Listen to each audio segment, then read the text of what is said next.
Yo, what is going on, guys? So today I'm gonna tell you how to get Google Maps API key. So this is a step-by-step guide. So first you're gonna create a Google Cloud project. Go to Google Cloud and sign in with your Google account. Click on select a project and then new project.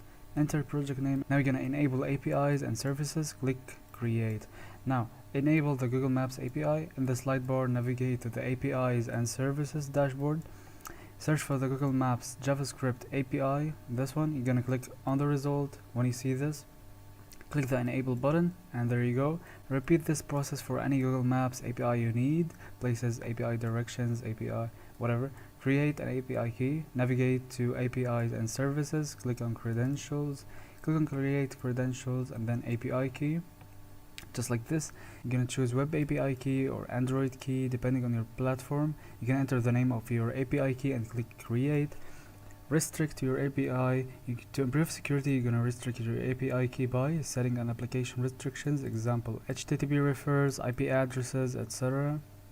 Enabling APIs only needed for your application. Obtain your API key. Once created, your API will be displayed on the credentials page. Make sure to store it securely and it grants access to your Google Maps API. Each API key is built independently, even if they are from the same account or origin. You will receive $200 worth of free monthly credit, equivalent to 28,500 free map loads per month. If you exceed this limit, you will be charged based on your usage and the services you enable. For map statistics, API requests, you'll also need to sign a request with a digital signature. Then you're gonna verify your API key. To verify your API key, you can use the following code snippet. Replace your API key with your actual key.